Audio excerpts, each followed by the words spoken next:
I want people to call me the book lady. I want that to be my legacy.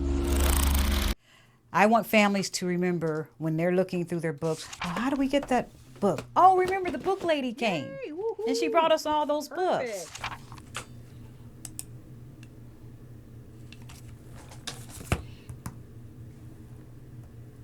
Yes, it's me. Yes, it's me. Confirm that it's you. Yes, it's me.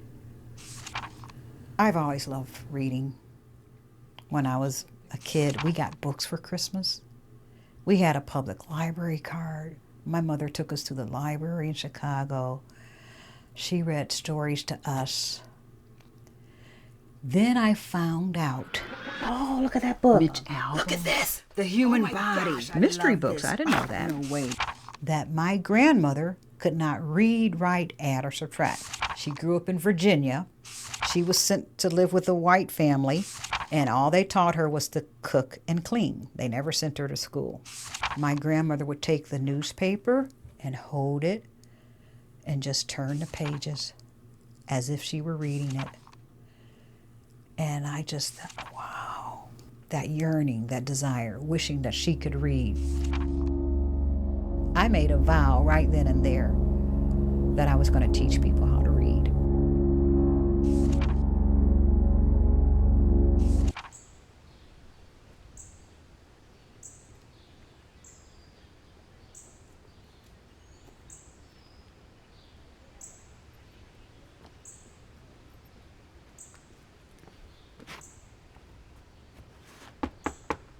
I founded the Metro East Literacy Project. I'm the executive director. A social mobility study showed that a family that has at least 25 books in their home, those children are going to stay in school longer than a family that doesn't have any books. And getting to that question about not having any books, those are book deserts. Well, good morning. Good morning. It's Linda, the book lady. Miss Leroy, hi.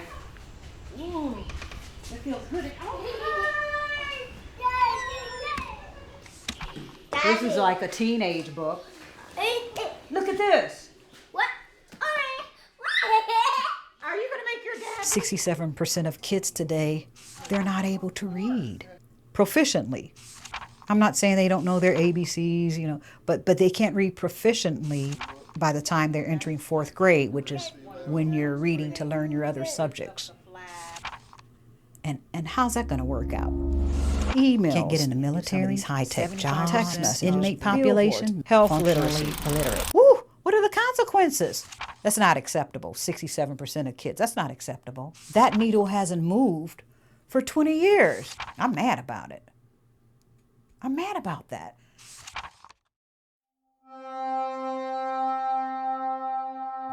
In developing the Metro East Literacy Project, I was trying to find the reason why that needle hadn't been moving. I educated students in a traditional classroom, 1st grade, 5th grade, 6th grade, high school English, GED courses, traditional classroom. Then I had a job where I was a parent educator, Parents as Teachers program. Loved it. Went on over 1,000 home visits.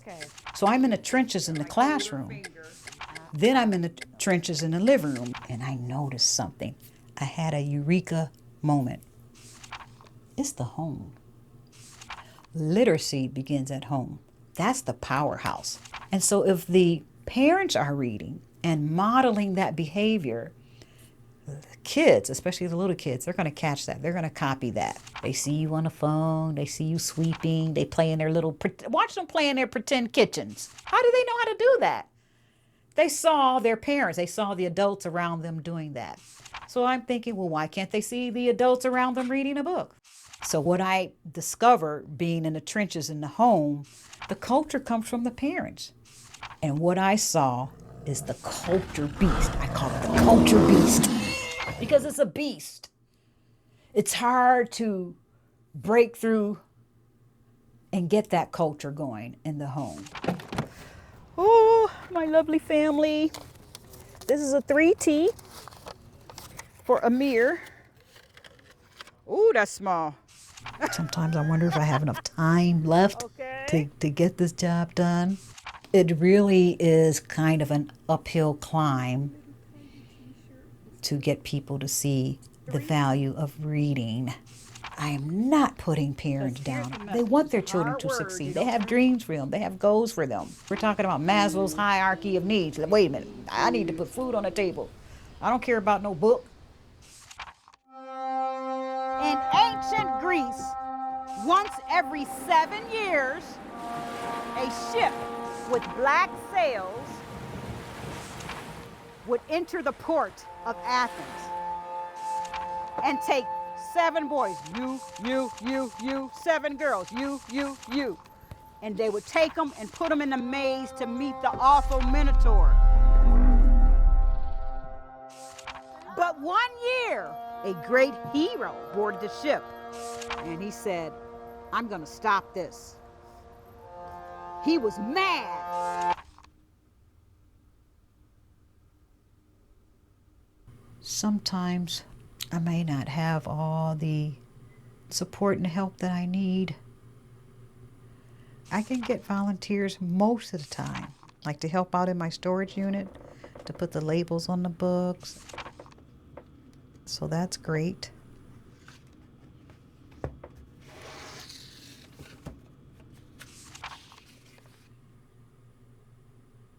You know, I have moments of doubt whether I am doing the right thing. How am I doing it? Is anybody listening? I'm doing this work myself. I'm pretty much wearing all the hats. I didn't have any template for how do you build a nonprofit? How do you start the Metro East Literacy Project?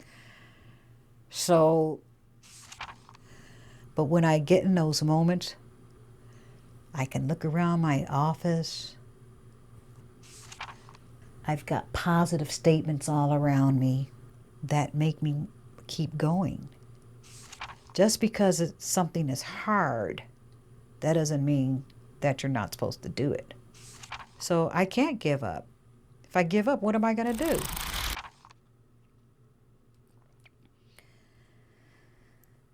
It just makes me mad when I think about my grandmother, who was denied the right to read, wasn't taught to read and write.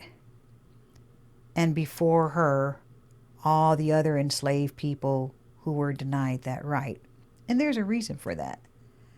Because reading is so powerful. I credit everything in my life with having that skill.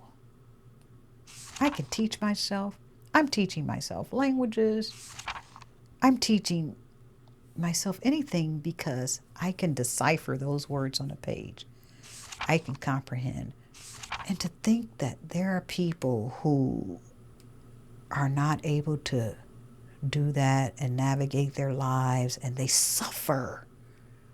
They suffer because of it. I feel like it's my divine assignment, and so no matter how steep the hill is, I got to keep climbing because there's some family out there who's going to be free. Their literacy is going to be their liberation. It's going to take them higher. And that's what I believe. Okay, A, B, C, D, E, F. What comes next? G. G for what? Gabby! Who are you? The king said. My name is Theseus. I have come to ask you to let me face the Minotaur alone. Let me face the monster. If I slay him, so he's going to make a deal. If I slay him, you must trouble us no longer. If I fail, my companions will follow me into the maze.